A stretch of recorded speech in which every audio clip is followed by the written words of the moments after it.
everybody, and welcome to season number 2 of In Conversation. And we're going to kick it off with Oliver Russell, the halfback, of course, at Wakefield Trinity. Now, apologies, but Ollie's Wi-Fi was a little bit dodgy on the day. Luckily, the audio came through absolutely perfectly clear. So we are going to post this as an audio only on YouTube. We hope, though, you still enjoy it. So let's get on with it as we interview for the first time here on Super League Raw, Ollie Russell in Conversation. So here we go, 2025, brand new season and a brand new series of In Conversation. And my first guest, we've penetrated Wakefield Trinity for the first time. With me is Oliver Russell, of course, of Wakefield Trinity. Good evening. First time I've done this in the evening. Good evening, Ollie. Good evening. Happy to be on. Excited. Happy days. And we're delighted to have you with us. So, right, we'll get into all things Wakey a little bit later. But first things first, as always on In Conversation, let's get to know you a little bit better. First and foremost, what's your favourite film, Ol? Favourite film, I'd probably say either Hangover or I like The Blind Side, the NFL film. Yeah, good. Is that the one with Sandra Bullock? Yeah. Yeah, good film. Good film, that. Favourite song, mate? Favourite song? I think I do like Chris Brown, Forever. Nice. What are the 3 words that best describe you? 3 words to best describe me. That's a tricky one, that. Probably say quiet, when I need to be. Positive and ginger. Fair enough. What TV box set are you watching at the minute? Just finished a good one. What was it called? I think I watched the new one on Netflix. Is it called? I'm rubbish for this. What's box? I like Coronation Street. I watch Coronation Street. Oh, there you go. Coronation Street will do. Right. If you were going to cook a worm, would you grill it, fry it, or would you put it in the oven? A worm. I'd probably fry it because everything tastes better fried, doesn't it? So absolutely, mate. And when you finish your career, get in the jungle, pal. We could do with a rugby league player in the jungle. A little bit of. We always got overlooked. Let's get in the jungle, is what I say. Right, what's your favourite away ground, mate? My favourite away ground would probably be. I like Leeds. I like Edinley, and I also like the old-fashioned Cass. I like that, close to it. The fans are close to you.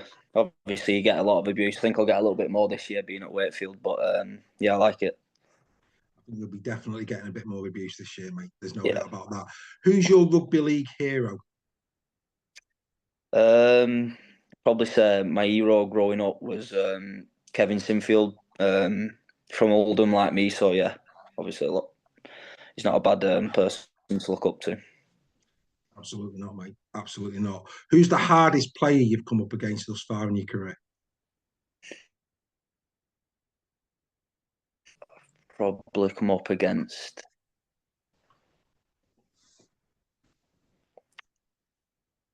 I think John Bateman were pretty hard to defend. Kalepi Tanganoa was pretty difficult to. But probably hardest. Mickey McIlaurin's pretty. Don't give you an easy day. So yeah, probably one of them 3. Yeah, KR this year. He's got a bit of competition as well. A lot of people thinking that he's going to be the fall to Jez Litton, but I don't know about you. I'm looking forward to seeing Bill Leyland. I was disappointed for Bill Leyland last year at London with his injury. Be interested to see how he goes this year. Yeah, there's good competition there, isn't there? So yeah. I don't really know a lot about the Bill Leyland, but I've heard good things. So hopefully he pushes both Jez and Mickey.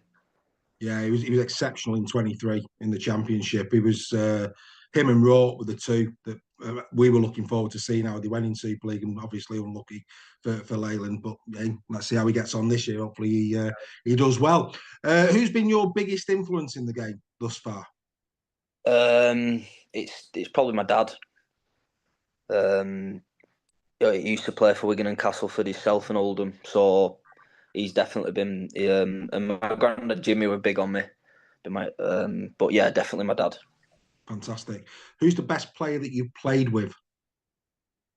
The best player I've played with, I'd probably say played with the one that sticks out to me is Leroy Cudjoe. Just everything, the person he is, the leadership he's shown me and taught me, and just the skill set, how much of a professional he is, how much he cares about everyone around him. Just the ultimate person you'd want by your side is him, and obviously his skill set is just silky. Yeah, I mean, obviously announced yesterday as the captain of Yeah. Huddersfield this season. Richly deserved. I was going to ask you to describe him in one word. I'll ask you to do that as well. So one word that would sum up Leroy. I think I might have to use two. Ultimate professional. Yeah. And he does a lot of work, doesn't he, within the club, I'm led to Yeah. believe, in terms of coaching and mentoring and nurturing. I mean, he is Mr. Huddersfield, isn't he, Leroy? Yeah. Scholarship out in the community, academy, just gives his whole life and his old time to the club.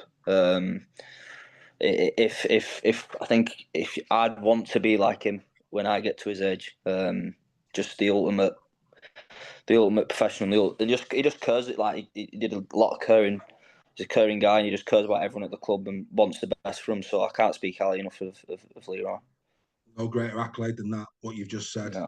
that's incredible. Right, let's describe some other players that you played alongside in a word, if you can. Starting with the man that retired last year, had a great season, Jermaine McGilvery. What? Just one word. One word, if you can. Tight but hilarious. Chris Hill, Legend. legend. Alex Mellor. Alex Mellor. Um, funny guy. We really like him. We like Mellor. We Yeah, think he's a really good good. good character. But he's just one of those players that he's not like, dare I say You it, know what you're more getting like, from him. You know what you're getting from him yeah, every week. He's just yeah, consistently. but Yeah, goes under the exactly. radar, doesn't he? A Goes lot of under the the time he radar, goes but under the radar. Great player. yeah. Yeah. Mike Lawrence, Professional. Sam Wood, Woody. Funny guy again. Work. He works hard, Sam. But yeah, everything. Hard worker, yeah. unlucky, really unlucky last year. Chris Yeah. McQueen, Consistent. he was a player, wasn't he? Great servant in Player. that, Yeah. especially 22, unplayable. Luke Yates, Ultimate professional. Adam Swift, Swifty. Just speed, fast. incredible finisher, mate. Yeah. Incredible finisher. Unbelievable. Young Will Price. Pricey. Nuisance. But Both on and off the absolute. pitch. But just one of them players that are just you can't teach it. It comes with him. Tui Lolohea. Same. You just can't teach some of the stuff he does. It's just with him. Funny guy though. Special try against Cast. That he just needs to. I mean, he just needs to do that more often. There's some of what he does. I mean, I know you've got to build a platform for in order to free him up to do that, but again, unplayable at times. I mean, that try against Cast was. Yeah. I just think he needs to play fullback. That's my opinion. That's his best position for me. Well, I was going to ask you to, and that, of course, Jake Connor was in and out of that last year, and I'm going to ask you to describe him in a word. But I think basically on what you've just said, you'd have Lolohea over Connor at fullback. Would you? Jake's got a skill set that like again no other player has. I just think Tui the way he can move around, he probably moves around the pitch better than Jake does. So he's in more of the pitches. But like if you put them both in a match winning play, I don't know who I'd pick. But just for the moving around the field I think Tui just gets his best game when he's playing at fullback. So he's on both sides of the pitch. He's roaming around. So yeah. Yeah. Yeah, happy days. Yeah, right. Last one, and then we'll get into your career, mate. 3 dinner party guests. They can be alive or dead. Who would you want to invite to your ultimate dinner party? 3 people. 3 people. I'd have the guy who does the Idiot Abroad. Yeah, yeah. I think he's hilarious. I'd have.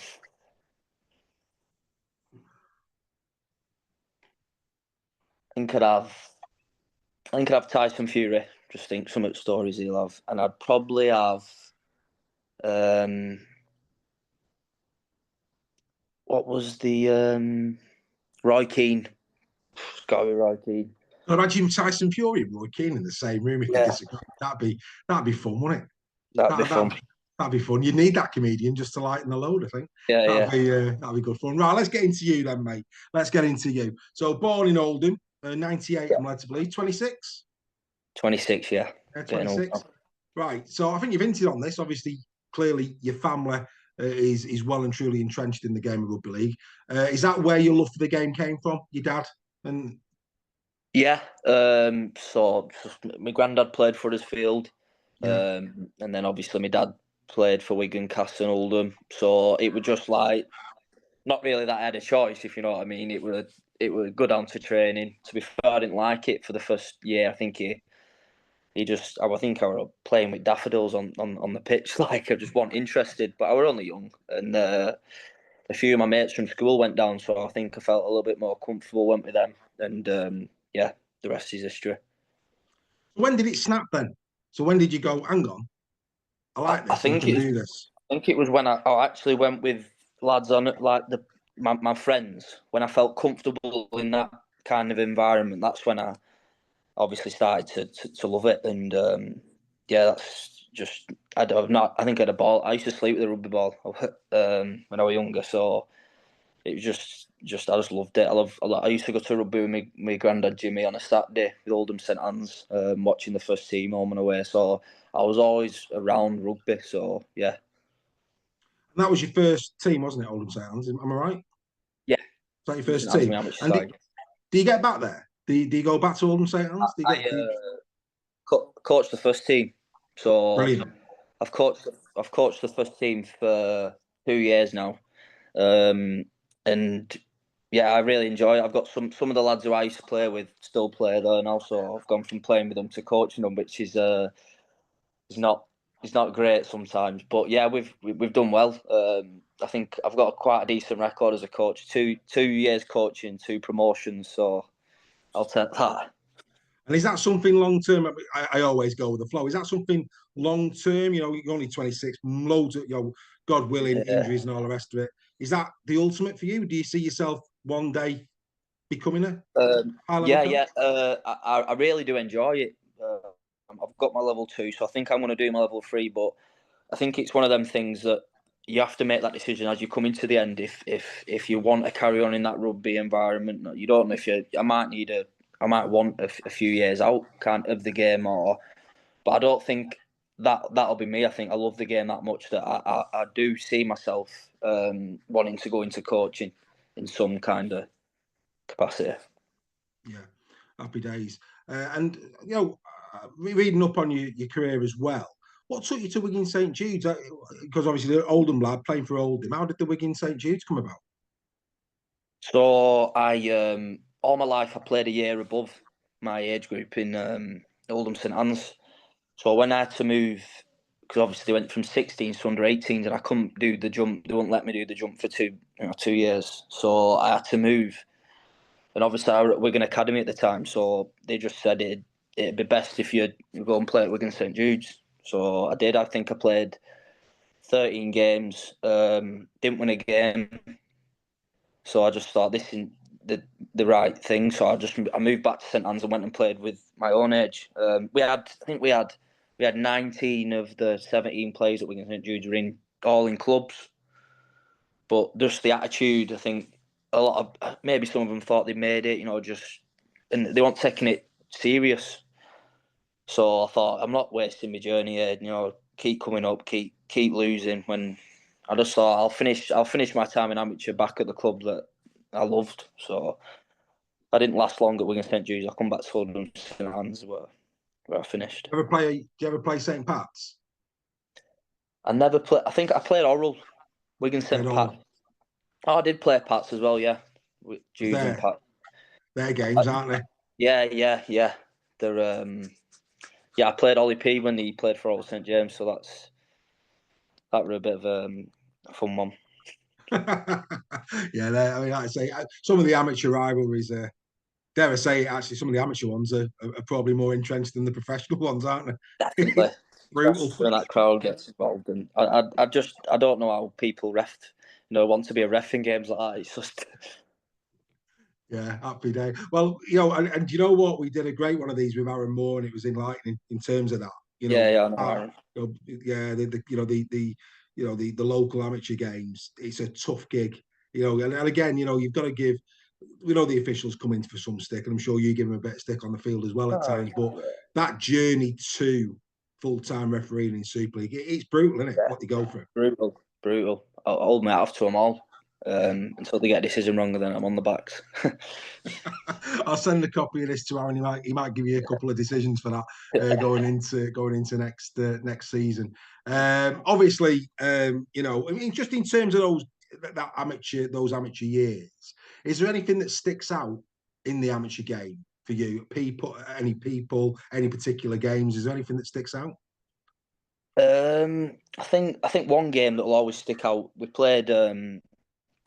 We were in League One. Obviously, there's League Two, League Three, League Two, League One, Premier, and we played Blackbrook Royals. We were in League One. They're in top of the Premier division, and we played them in the Lancashire Cup semi-final at our place, and we turned them over. They don't think they've been beat in 2 years. So they were on the home pitch, Oldham St Anne's. There was a big crowd, and we beat them. So that's one game that definitely sticks out in my career, and just the friends I've made, and the memories you can't take them back. They were one of the best days, days of my life playing amateur with Oldham St Anne's and all my mates that I'm still mates with today. So yeah. Good man. And of course, the fact that you're coaching them, I can imagine. And we'll get to the last year a bit later, but I can imagine last year possibly getting a bit of stick. Was you? Yeah. They weren't frightened of giving me some stick. No, I'd make them do running, and they'd give me some stick. So it's hand in hand, innit? And the interesting thing, I know you couldn't you couldn't do this for obvious reasons. You're a professional rugby league player, contracted to your professional club. But as a coach, have you found yourself in the last 2 years watching thinking, just get me boots, will you? I'd love to. I just see things and I think it's like explaining it to them to do it, and you're like, that's so easy to do. Just do that passing, but it's different, innit? You're at different levels, so that's what I probably found hardest at first. But yeah, there's some games I think I'd rip this up if I got on this field right now. Yeah, give me boots. So Huddersfield then, how did that come about? What happened to get you to Huddersfield? So I was at obviously in Wigan Academy. I probably wasn't the most professional at the time. I was a lot overweight, wanting the right shape, and I had 3-year academy deal. Obviously, the third one were in Wigan's favour, and Matty Pete just come up to me, right, pretty at the start of the my year 2, which I'd come back from that first pre-season in really good shape and fit, but he just said, our pathways is we don't think we're going to give you your 3rd-year deal. He said you can stay here, go and win a grand final, which you'll probably play in, or we've got an opportunity at Huddersfield for you. I spoke to Andy Kelly, and I just thought that was the best thing for me at that time was to go through a different path, and have a real. It was like my second chance, if you know what I mean, to really have a crack at making it into a Super League team. So that was the decision I made, and I needed it at that time probably, and I needed that. I'd never, obviously, growing up, I played for England youth, and that I'd never been told I wasn't good enough. They didn't say I wasn't good enough, but I just wasn't I'd never had that in my career. So I needed that at that time, a setback to make me get back on track. Well, very lucky then. Let's be honest. But if you're saying that you probably weren't behaving the way, in retrospect now, you'd have liked to, very lucky to have had that opportunity to move to Yeah. Huddersfield. Of course, career's going well. Wakey this year, we'll get to that as well. But there'll be kids watching this. A lot of kids watch in the sheds. We've got a couple of members that are kids that play for amateur sides. So talk to me about that. Because you're being very brutally honest about yourself there. What would you now tell your younger self at Wigan? I mean, life, no regrets. Life's panned out well for you. But if you could go back to that young Ollie Russell and have a word in his ear, what type of things would you be saying about the way you were behaving at that time? I'd probably say if you're at an age of 12 to 16 kind of thing, to probably, and you really want to be a rugby player, you've got to be that professional and start early. I probably started a little bit too late, and that's with your diet. I did always extra train, if you know what I mean. I was always training. My dad kind of made me do extra training. It was probably my diet. My diet wasn't good enough, and that's. I probably had a lot of puppy fat on me, if you know what I mean. I didn't grow into my man's body, so that was going to come anyway. But probably say I just didn't have a good enough diet. It's not that I didn't do extra training or anything like that. I was always doing extra training. I just kind of ate what I wanted, and you've got to be, if you want to be that professional. It's easy. Some lads don't have to eat well. I'm just one of them people that if I want to be in good shape, I've got to eat well. Unlucky, but that's me. So I just didn't realise that until obviously I grew a bit older. I know that how that feels. My brother eats anything he wants and stays stick thin. If I've just got to Yeah, look at food, mate, and I put a stone on. So I know. yeah, So I yeah. feel you. I feel your pain on that, mate. I do. I really do feel your pain on that. But yeah, but I think. But it's interesting. You're talking there about 12, 13-year-old kids. If you want it, you've got to want it. And I think that's a great message to any young kid watching this. And Matty Pete, to actually have been under Matty, and of course what he's gone on to achieve. Did you see this in Matty Pete's future at that time that he could go on and say? Because let's be fair, when he was given that appointment to begin with, people outside of Wigan probably didn't know much about Matty Pete. They do now and are very, No. very impressed by him. Yeah. You were with him in close quarters. Did you think that this was going to be where he'd go? Well, I wasn't surprised when he got made into that role. So that kind of says it all, doesn't it?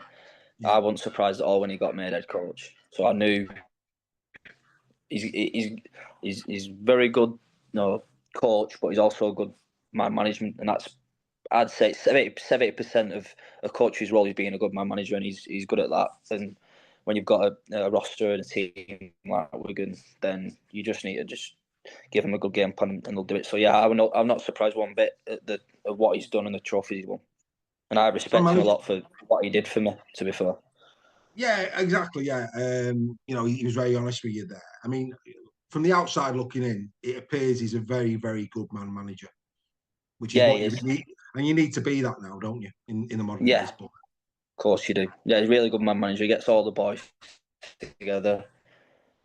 Always had a bit of a laugh, but when he needed to be honest and when he needed to turn it on, he did. And he didn't have to do that for me. He didn't have to speak to Andy Kelly, but he did that. So they utmost respect. fantastic. So you go over to the Giants, the Cowbell Army. Passionate bunch of supporters. I mean, they deserve more. They deserve more following them. I think it's the biggest head scratcher in the world that they can fill that stadium for the round ball, and then the best sport on earth they struggle. I think that scratches everybody's head at Huddersfield. But the fans that you do have at Huddersfield, or did have in your case, incredibly loyal, incredibly passionate, and I know that are very close to the club, and you'd have probably seen and met them on many, many occasions at different functions, etc. Let's talk about the Huddersfield fans as a group to begin with. They appear to be a very special bunch of people. Yeah, I've got some good mates that are fans now.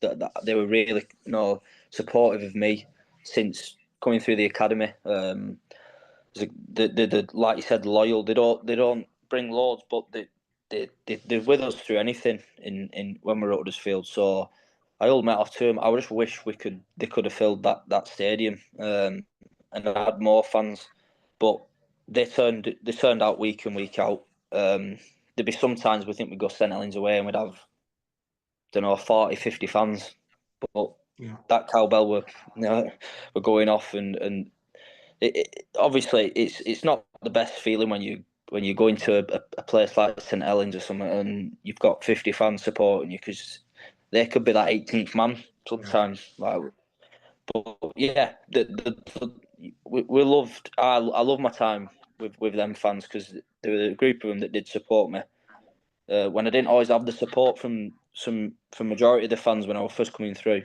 But there was a group of them that really did support me, and I held my hat off to them.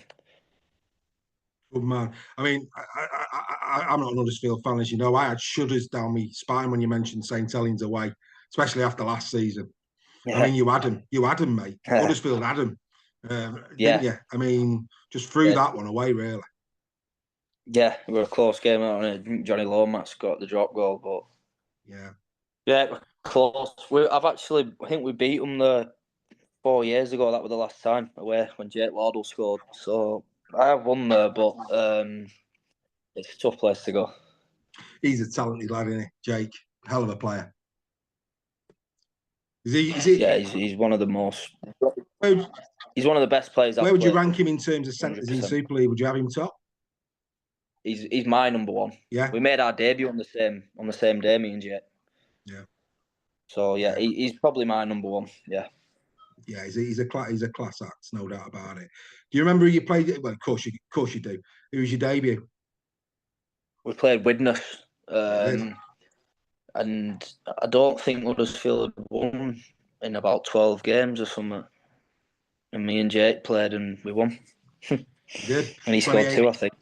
Yeah, 28-18, round 14 that season. You also didn't you get to the academy final that year as well? Was it the We academy got final? to we got to the semi-final. Was it the semi? The semi, which Huddersfield had never done before. Yeah. That season, they'd never won away in Catalan, which we did, and they'd never got in the top four. It was just unfortunate that when we played in the semi-final, we had a lot of Jake Wardle were missing, Dom Young, he were missing, and I think there were me and one of the twins, the senior twins. We played for the first team on the Thursday against Wigan, first team. Then we had to back up and play for the academy on the Saturday morning, so I was still a little bit sore. I won't lie. Yeah, it's not easy to back up a rugby league as a rugby league player, mate. But do you know what? Perhaps more memorable than your debut. In fact, before we get to the more memorable one, you talked about your family already. I always say this: proud moment, to make your Super League debut. Proud moment for you, proud moment for your family, because I'm sure there was a lot of car journeys over the year, a lot of sacrifice to, in those early years, getting you to the point where you are now. How special was it for you to be able to tell your family, I'm playing today, and for them to watch it and win, of course? Yeah, it was a day that I'll never ever forget. I rung my dad, first person I rung my dad, and I'd say he's an emotional guy. My dad, I think he cries at come down with me sometimes. It just shows that you shouldn't cry to.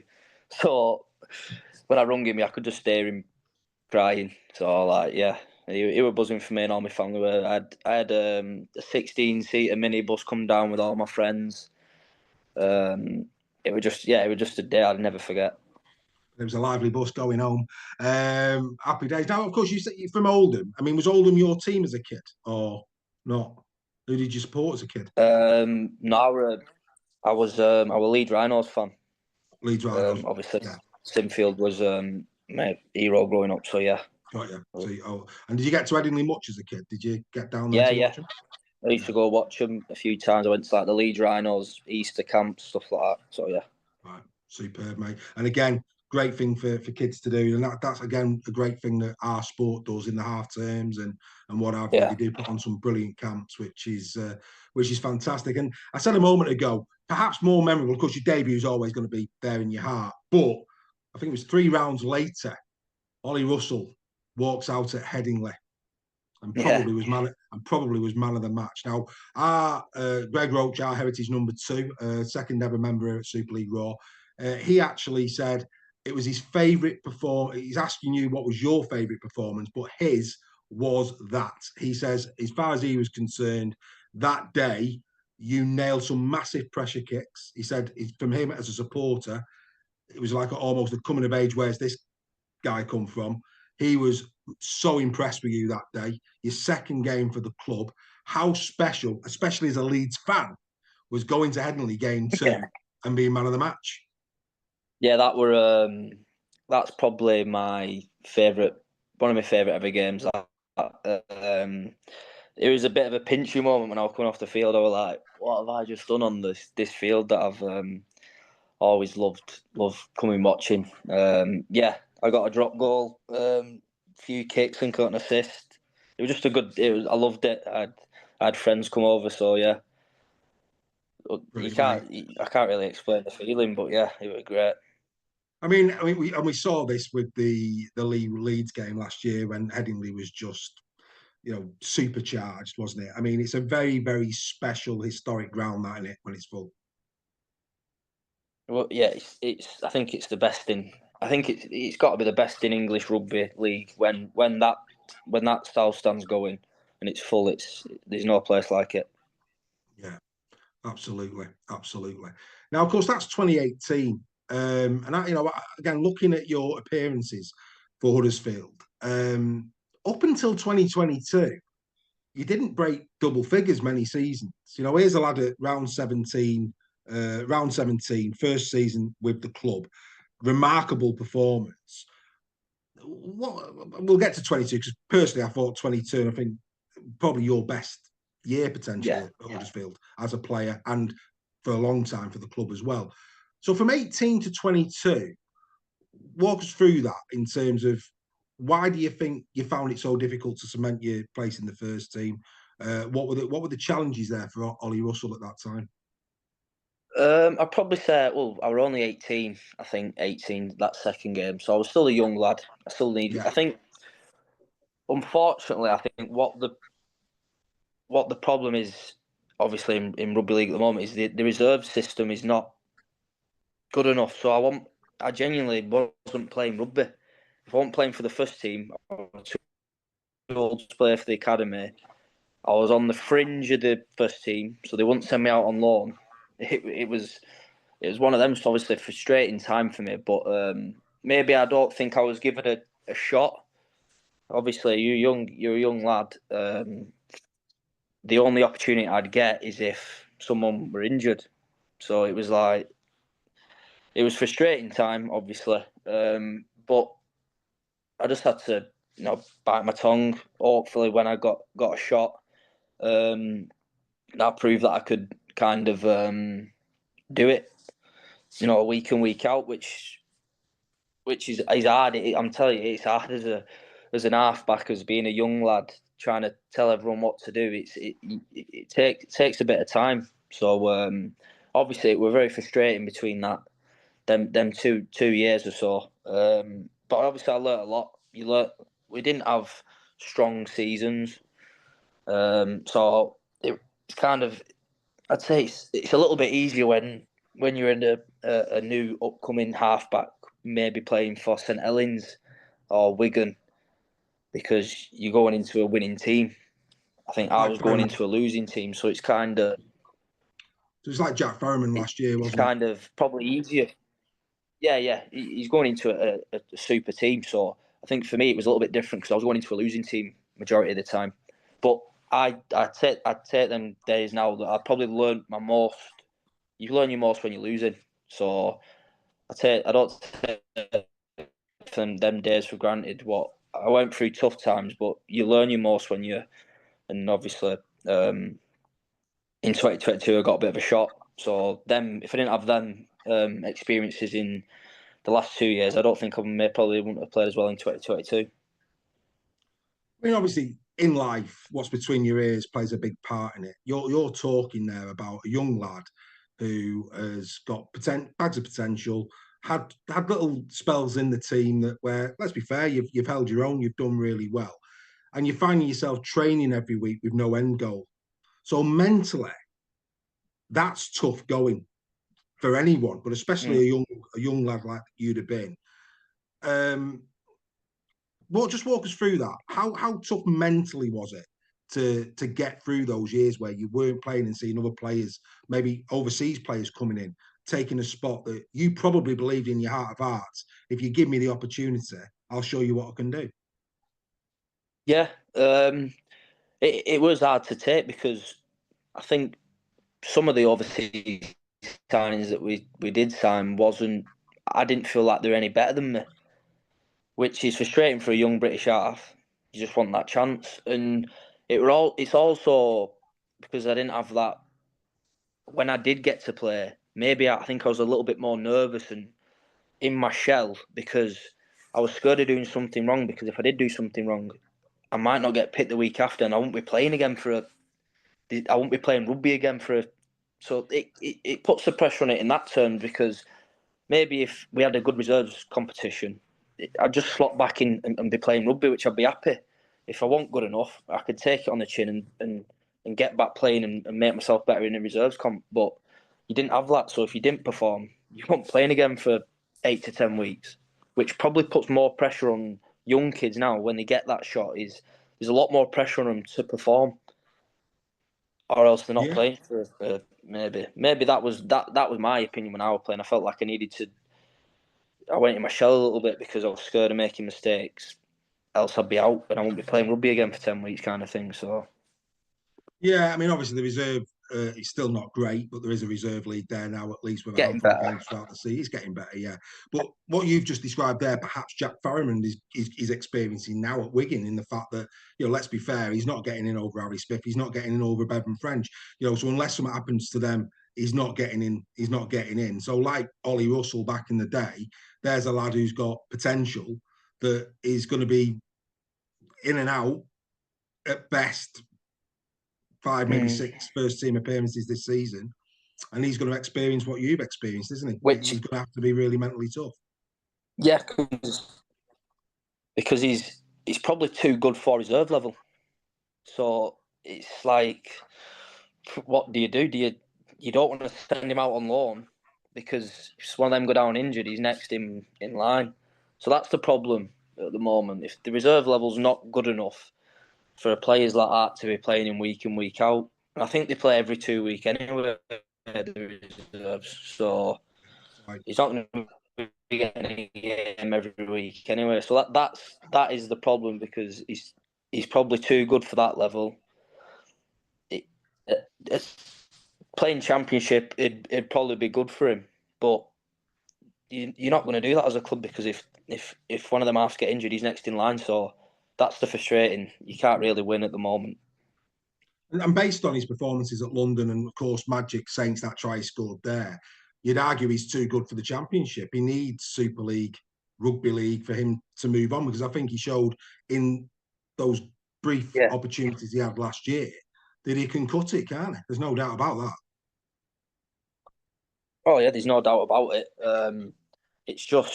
It's one of them. It's like a second year thing. People might have a little bit more to know about him now. So that's and if you can crack that, that's when you probably learn your most because teams know what you're about now. So it's if you can crack it on that level, then he should be playing Super League week in week out. If he gets a little bit thingy about it, then playing a little bit of games in the Championship will give him that confidence to go straight back in. So yeah, it's one of them, innit?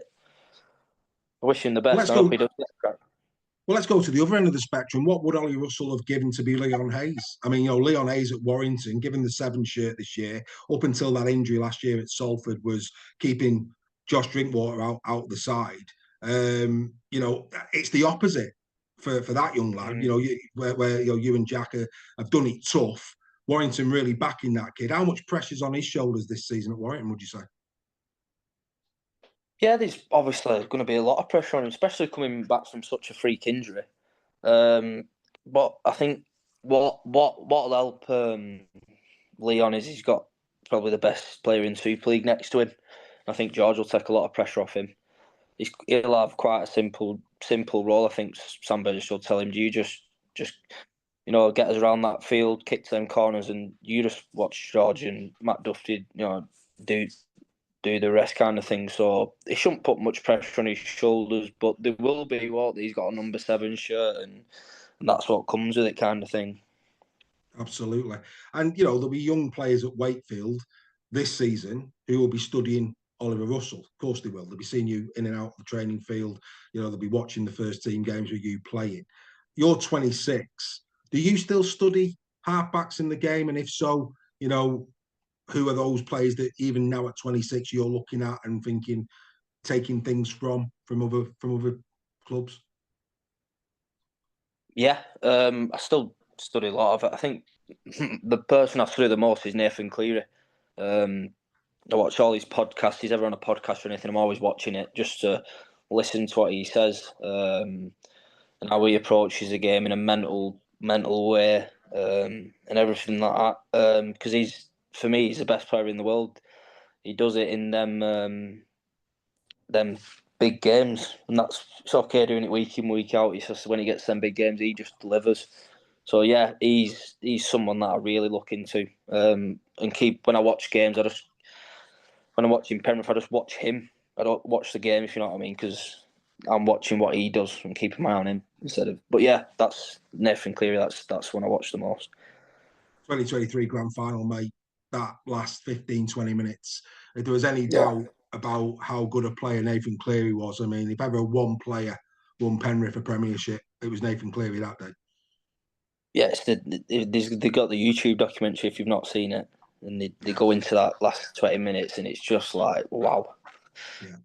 There's about 6 moments that just back to back win the game, and it's mad.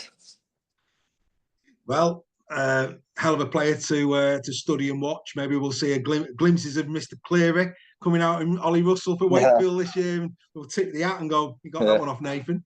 Let's go to 2022. I'll tell you what, let's pat you on the back for a minute. So we've talked about, from 2018 to 2022. 2018, they finished fifth when it was Super 8's time. 2019, they finished 10th. 2020, they finished 7th, again out the playoffs. 2021, 7th. And then 2022, they finished 3rd. They go to Wembley. We'll come to Wembley in a minute. And Ollie Russell plays 27 games that season. It's all about you, Ollie. It's all about forget Chris McQueen and these people. Suddenly Ollie Russell's playing 27 times, and it's 3rd place in Super League and a very, very nearly a Challenge Cup win. Yeah, I loved it. I just had that crack up round one coming, and what I kind of said, you're going to start here, and it just built from there. I was playing week in, week out. I was getting better because I was playing week in, week out. The kind of the spine we had, because we were playing so many games together, we just knew each other's game, and yeah, it's probably the best year I've had, because I kind of proved to people that I could do it, kind of thing. So yeah, loved it. Still speak to, obviously there's a lot of lads that left from now, but yeah, you just one step further. But yeah, it was a great year. Yeah, and let's talk about childhood dream. You're a rugby league lad through and through. It's in your blood. To go and walk out at Wembley Stadium, Challenge Cup final, the thing that dreams are made of, didn't quite go the fairy tale way, but take us back to that. Take us back to you walking out of that tunnel. Well, it was at Tottenham, wasn't it? He went at Wembley. Oh, sorry, So yeah, it's the Tottenham year. My apologies, you're right. But yeah, walking out Challenge Cup final. Yeah, go on. Oh, it would, like you said, that was my dream to go and win a Challenge Cup. Unfortunately for me, I had a very frustrating week building up to the game, because I tweaked my hamstring playing against Toulouse the week before. So I honestly, I didn't know if I was going to be playing or not. I didn't train until team run. So I wish I could have enjoyed that week, but I didn't enjoy any of it because I didn't know if I was going to be playing. But once I got the nod and I felt like I could play, just walking out to that, just the whole weekend after that, it was just unbelievable. I thought I think we were the better side for 78 minutes, but rugby league is an 80-minute game. And I'm grateful for the opportunity to say I've played in Challenge Cup final, and I've learned from playing in a big game now. So hopefully, if I get into another big game, I've learned from that game and what big game's all about and how to play in a big game. So yeah, I'm grateful for playing in one. It's made me a little bit more hungry now to win one. And of course, in that game, I agree with you. I agree. You give them a massive scare. You're the better side. They pinched it, no doubt about that. Chris Hill going down. I mean, we had Chris on in combo. I mean, not only you saying that you weren't probably 100%, but I think I said to Chris, if he stays on, do you win? If you think if Chris Hill was, do you think that was a massive factor in the game that you lost Chris so early in the game? Yeah, he was the leader of our pack. So yeah, I think missing him was probably, we did well without him, but if we had him, it might have been a different. And unfortunately, I goal kicked all the way through the year, and because of my hamstring, I couldn't goal kick in the final. Yeah. And I'm not saying Tui's a bad kicker, but he missed a few easy kicks that I possibly think. Yeah, I think I could have probably maybe got one or two more. That might have made the game different, but you can't change anything now. It was either for me, if I played, you can't kick, and I'm not going to turn down the chance to play in a Challenge Cup final. So no, absolutely not. Yeah, you're right. I think he was 1 from 5 2 that day. It wasn't his best day at the office. There's no doubt about it. But that was a great season. You know, Huddersfield that season held their own, were competitive to the point that we felt at Super League Roy you were going to build. You know, it was we were really surprised by 2023, even more surprised 2024 because when you get to that level, you're third. It's like KR now, isn't it? Where you get into Challenge Cup finals, you're backing up the year after finishing second and going to a grand final. We felt that Huddersfield at the time was on that trajectory that you were going to push on and push on again, and it's just not materialised. The last 2 years you've been in the camp. What's happened from your perspective as a player? Can you put your finger on why it just hit a brick wall from 23? And yeah, I think I'm not. I think from the year after 2022, I think we changed too much. What I think we lost Danny Levi. That was massive. Yeah, he was a really good 9. We didn't kind of replace him, and then I think Jake come in, Jake Connor, unbelievable player, but that spine that we had got us into a Challenge Cup final in the third in position. I don't think we needed to. We had that bond. Do you know what I mean? So I don't think that particularly needed to be changed. And I just think it's hard to back it up because you get your Wigans and your St Helens. They do it every year. I think will go in the right direction. I think they'll be third, fourth team every year for a few years now. But I don't know if we still had a really good pre-season. I just think we just weren't good enough. And I think we didn't have a great year with injuries. We had a lot of our best players out. That doesn't help. But yeah, I think I think we changed a little bit too much when what was working was working. So yeah, that's mine. well, My opinion. and I don't think you're wrong. I think that for me, you never had a plan B. That it seemed too robotic for me during those years. Well, especially yeah, I do agree with that. We didn't have that. Look at teams now; they're a lot of big offload team. I think we were very too structured, and once the teams had defended that structure, we was like, "What the hell do we do now?" It's been working for us last year. What's going on now? But teams will look into the year before and think this is their game plan. If you do this to them, they don't have a plan B, and that's I think a lot of people found out. Yeah, yeah. Last season, last season,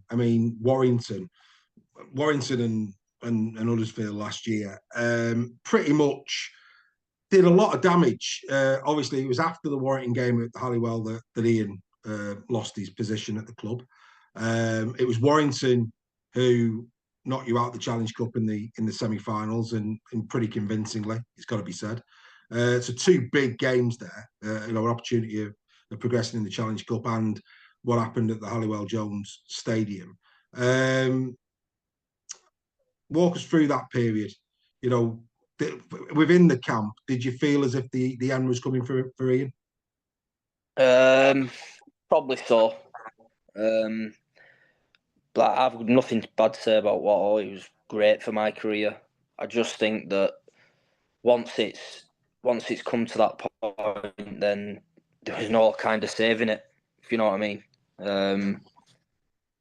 But I don't think we was as connected as a team as we was the other years. There was a bit, not going into detail, but they want everyone on the same page kind of thing. Don't get me wrong, we was all good mates, but we just all wasn't on that same page rugby wise. And is that when you say something like that, are you talking from a game plan perspective? yeah, probably a game plan perspective. For a game plan to work, you need 17 lads on the same page, going for the same goal. We didn't have that, which is unfortunate. But I just think we changed too much straight from that 2022 season. I just don't think we was ever going to go on that trajectory when we didn't need to change as much as we changed as a club, in my personal opinion. And of course, you leaving the club, is that a regret from your perspective? Because of course you're saying about a squad, you're all a part of that dressing room. I thought 2022 there was certainly a platform to build on. As you leave Huddersfield now, do you look back at perhaps maybe as a collective, not you as an individual, but as a collective, a lost opportunity as a collective to have kicked on? Does that play on your mind a little bit as you leave the club? Yeah, because if we went on that trajectory in 2022, we lost Jake Wardle.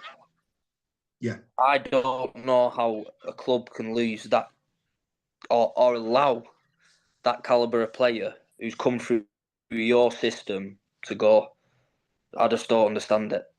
He's the best centre in. So we had a lot of good young lads come through the system, like Dom Young. Look at him now. Yeah. That's the problem at the moment. They're losing their youth, their young lads to.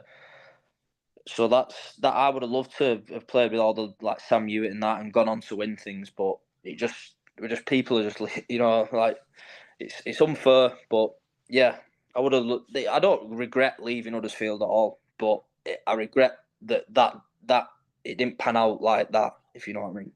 I do exactly that. That's what I was getting at. You've got to move on. It's a short career, and the rest of it. You mentioned Sam Hewitt. He's another player I admire. I think him and Halsall last season. There weren't much to take from Huddersfield last year. Of course, Leroy, and I said this openly. I can't remember who I was speaking to. I think I've said it on our weekly show. When Leroy Cudjoe, as good as he is, but let's be fair, he's a veteran of the game. When Leroy Cudjoe is the player of the year at Huddersfield, with the calibre of player that is in that team, that pretty much said it all, didn't it? I mean, taking nothing away from Leroy, completely deserved, but it does say a lot about the supporting cast, doesn't it?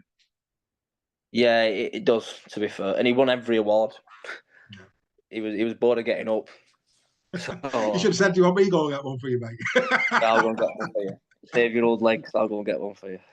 No, happy days, mate. But hey, that's in the past now, and I'm sure you wish the Cowbell Army and the club nothing but the best of luck going forward.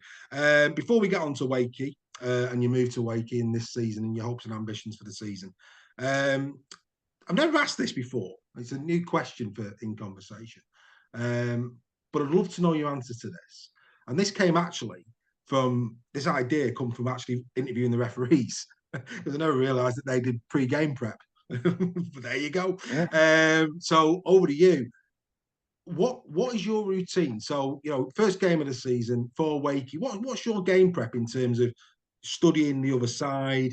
What is that 7 days like on the lead up to the game for Ollie? Not necessarily what you do on the training pitch and the drills and all of that, but also who you're going to be facing. What do you like to do to get your head around the team that you're going to be coming up against? So I like to know the traits of what the centre does, what the winger does, what the back rower and what the halfback do defensively and attack. I want to know what traits they do, what they're doing week in, week out, which is quite hard round one because you've got nothing to go on kind of thing. But yeah, that's what I like. Obviously, I like to know when the winger's dropping back for kicking. Just stuff like that, and I just write it down in a notepad.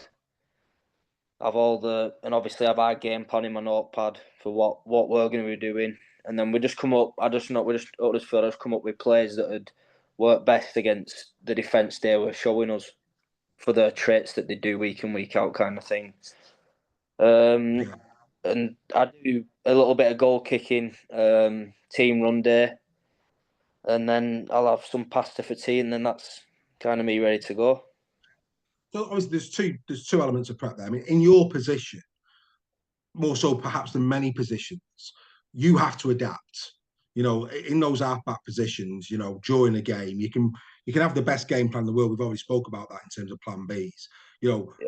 the best halfbacks are the ones who can play on the fly, who can Yeah. adapt to what they're facing. So from an attacking perspective, you can prep and hopefully it comes off. Talk us through that. So you prepped for the team. They're not behaving the way you expected them to behave. As a halfback, talk us, let's say you go behind a try. Talk us through as a halfback how you have seen what's coming, what you believe in your heart needs to happen in order to break them down, and what those discussions are like behind the posts.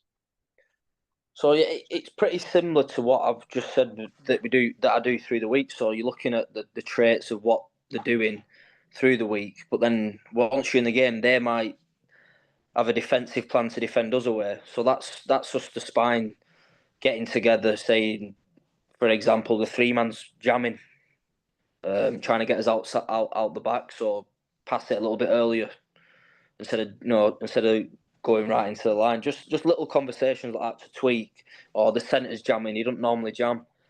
So let's do a tunnel ball. And you can kind of play with the defence. So say if you wanting to tunnel the ball to the centre, just make my fullback show himself so it wants so the centre thinks he can jam him.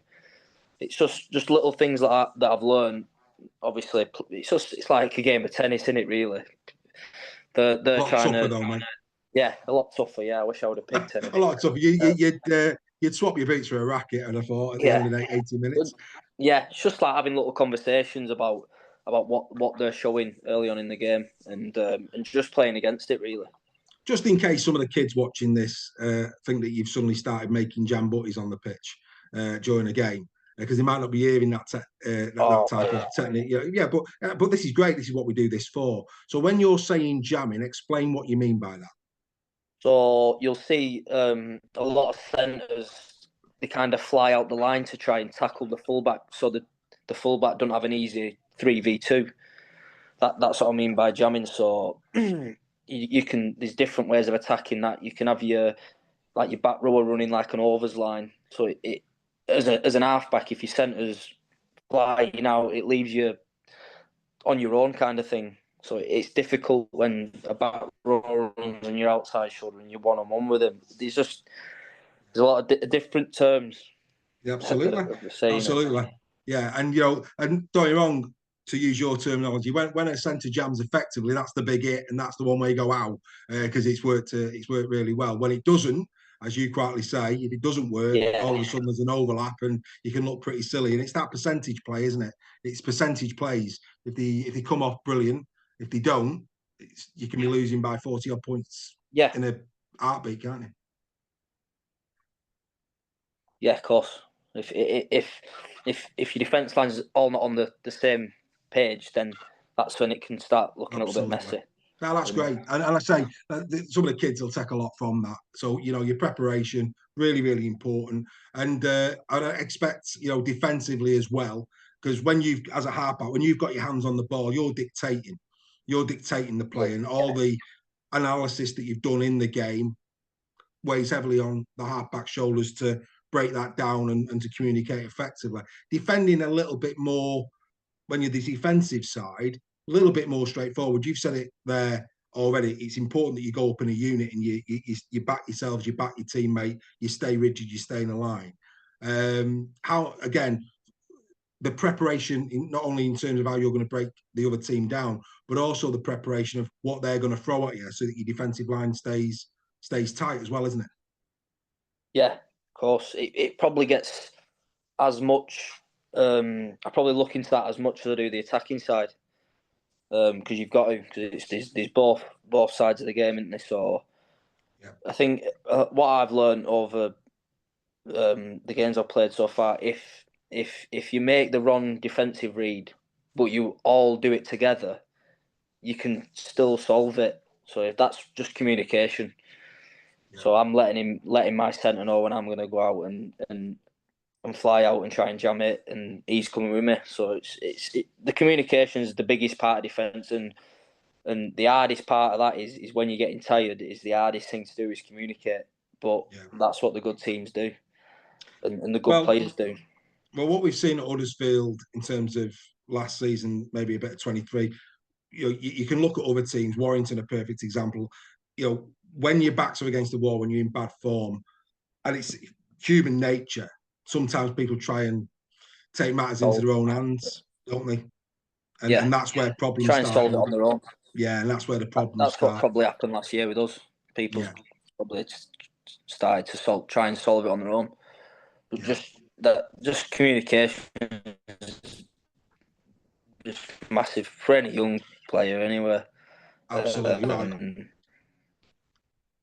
Biggest thing of the game. Let's get into Wakey then. So you've got this opportunity. Wakefield have come knocking, 4-year contract, I'm led to believe. Is that right? Is it 4 years? 4 years. Fantastic. 4 years, which is great for you and great for you in terms of financial security, etc. That'll take you up to beyond 30. So, in your prime at that point, you'll be well and truly in your prime. You're coming into your prime years now. Was it an easy decision to go to Wakey? I mean, obviously, shades, dare I say, of Lee and Hull KR. We know that Hull KR went down into the Championship, so did Lee. They started to build a roster when they were in the Championship that would be competitive in Super League, and then added to it when they got promoted. Wakey have done the same thing. Was it an easy decision for you to go and join this project? And are you excited by the opportunity?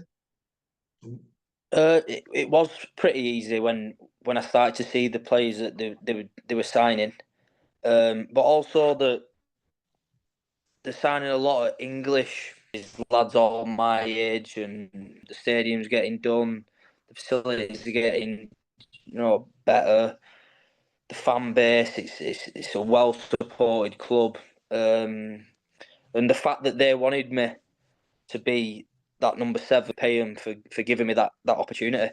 Yeah, we're having a bit of grumblings here, but I can edit it. It's all right.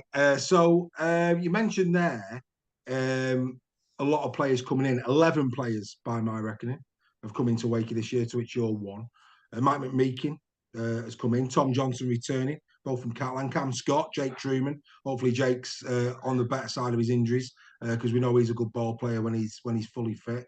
Corey Hall's in there. Matty Russell. Josh Rourke from London, who I felt was very, very impressive last season when he came back for London. Obviously, Matty Russell from Warrington as well, Matty Staunton from KR, I don't know, and Seth as well. Is it Nicotimo?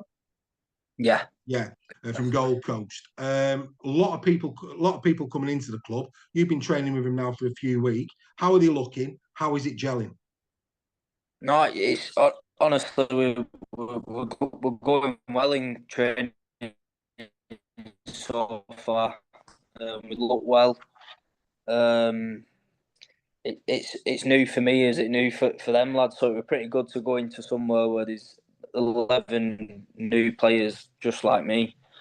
So no, we're enjoying it. We're all training with a smile on our face, and I think the good thing is about what I've noticed is better, and that's the young lads as well. They've really impressed me. The young lads there, because maybe at Huddersfield there were some young lads you just think he's not really bothered here. About he don't seem that bothered about rugby, but this everyone just wants to get better. The talk's really good. Obviously, we go to Tenerife on Monday, so we'll probably do a lot of bonding there, which will be good for us as a camp. But so far, so good. We're just ready to get in a few games now, and that's where you get to know each other the best and what you're all about when you're playing. So no, I'm excited. Yeah, and the likes of KR, Lee, they've done it similar. They've gone down to the Championship. Within the Championship, they've retained a good level of pro, and then they've added to it when they've come up to the Super League. We've seen where KR have gone on their journey. We see where Lee gone on their journey. And I'm sure it is the case, people at Wakey are looking at those two clubs and going, that's what we're doing. That's what we're all about. Well, yeah, it shows it's possible, doesn't it? Which is good for us. I think we are favourite I think, to finish bottom, which that's good for us. There's no pressure on us. No one expects anything of us, and for me, that's quite dangerous. If no one expects anything from you, and obviously it's a project. It's not going to happen overnight. There's going to be ups, there's going to be downs this season, but we'll be better for this season, and then we just hopefully can build from there. But yeah, it shows that it's obviously it's possible for teams to come up and then to go on from there and really build the club, which I see that Wakefield really doing, that building in a good way. Well, you get all the Wakey lads onto Super League Raw weekly Tuesday nights at 8 p.m. Great stuff on YouTube, mate. Make sure that you tell the lads all about it, because I've got a funny feeling that Super League Raw won't be having Wakefield at number 12 this season. I don't think we'll be having you at 12. I don't know about the other lads, but you're certainly not the team I'm putting bottom. So a bit of a spoiler alert there for when we do the predictions for the final places. But yeah, Super League Raw Weekly, 8 p.m. every Tuesday. Good listening, and it's a podcast. So on your way into training on a Wednesday, if you go onto Spotify, put in Super League Raw, you can listen to us as a podcast on the way in. Get it on in the car, tell the boys about it. And let me tell you, we talk the game up and we have a bit of banter. You'll absolutely love it. Ambitions then. So, you've said that, 12th is where everybody's going to put you. I'm going to say never. We saw what Lee did. Maybe top 6 is a bit of a bridge too far, 2025 for Wakey. But within the camp, has there been any expectation as to a goal, or is it a case of you're just going to play it each game as it comes? We've not talked about anything finishing yet. We've not really had that kind of meeting yet. It might happen in Tenerife this week, but I think what all we've spoke about so far is we're going in blocks. We're going to divide our season into blocks, and we just go from there week in, week out, and that's all we can do. I'd obviously I'd love, it'd be a great story if you finish top 6, around the 8 maybe. It'll be a positive year in my eyes, and we just build from there. Yeah. Well, you've got some great personnel. I mean, another player that, I mentioned Jake Truman coming from FC. I was amazed FC let Cam Scott go. Really surprised by that. I thought Cam was probably their best player last season. Other than SASA. SASA was head and shoulders. I mean, I don't know about you, but as a pro, because we've been having a bit of sport on this at Super League Raw, as a pro, were you surprised that SASA wasn't in the dream team last year? Because we were. Yeah, I would, because he were probably the best player for all week in, week out, wasn't he? So I'm not sure who were in the props. Matty Lees, and Luke Thompson. So it's hard. You got to take one of them out, but yeah, he probably did deserve to be in it. He was honestly, mate, if you get into his stats last year, they were phenomenal. In a team that was poor, what he was doing in that front line for Hull FC last year was remarkable. It was unbelievable. Yeah. You wouldn't want me a prop coming up against him, would you? No, I'll stay away from that middle. Yeah, done a bit of 9 in my lifetime. It's not for me. In the tunnel going out, make sure that you just look at your props and go, good luck, lads. Yeah. All the best with him, mate. Happy days. Right, we're going to wrap this up with you on to 13. These have got to be players that you play with. You're going to be number 7. You're the captain. You must have played with these players, right? So we're going to go through. If you had no salary cap, no nothing, that you could go on the field 1 to 13, your team to go and take on the best in Super League, who would it be? Number 1, who are you going as your fullback? Fullback, I'm going to go with Tui. I think that's his best position. 2022. I don't know how he went on the shortlist for the Man of Steel. I don't know. He didn't make that. To be fair, he was that good that year. My wingers are going to be Dom Young and Jermaine McGilvray. I mean, that's a pretty scary backline coming back at you. My centres are going to be Jake Wardle and Ricky Latelli. I had a good partnership with Ricky. He was on my left edge in that 2022 season. My number 6 is going to be Will Price. Just things that you can't teach. My props are going to be Luke Yates and Chris Hill. Just think what engines on them both, and what Chris has done in his career so far, and what Yates has done for the last 3 years at Huddersfield is just. My 9, it was tough, the 9, because I wanted to put Danny Levi in, but I played with Cruz Lehman a lot longer than Danny Levi, so I just think Cruz round the ruck's so clever. And Danny Walker, I played with Danny Walker at England Knights, just both clever, but I'll give that Cruz. My back rows, I had to get Leroy in the team, so he has played back row with me, so Leroy goes there.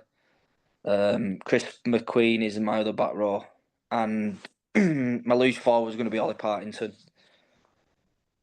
Just think he's tough as they come in it, and he's a good ball player. So tackling machine again. Statistically, last year Ollie Partington had a great year for Salford. Good pick up for Catalan. You mentioned there Ricky Latelli. Surprised Leah let him go. I have to say, I was amazed. I thought Ricky Latelli, to come back from that injury and have a season like he did last year. He was brilliant last year, Ricky Latelli, for Lee.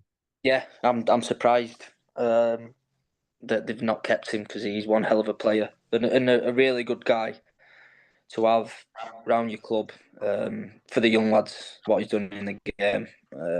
Really surprised. Well, that is a hell of a 1 to 13. I have to ask you, where would that finish in Super League? If you could put those players on the field in their prime, where are they finishing, would you say, this season? We've got to be into playoffs there. And then, easily a playoff side, that. Easy in the playoffs. Oh, let's go and win a grand final then. So that. Good man. Right, look, from everybody associated with Super League Raw, great that this season you've got number 7 on your back. We're going to see Ollie Russell week in, week out in Super League. Best of luck. It's a tough sport. Let's, we wish you nothing but the best in terms of your health and in terms of your performances. We are going to be watching you. Listen to Super League Raw Weekly. We're bound to mention you. And but like I say, mate, it's been an absolute pleasure to spend me Friday night chatting with Oliver Russell. So don't go anywhere. We'll have a quick chat before you go. But on behalf of everybody to do with Super League Raw, best of luck, mate. Have a great season. Thank you. It's been a pleasure. Cheers. Top man.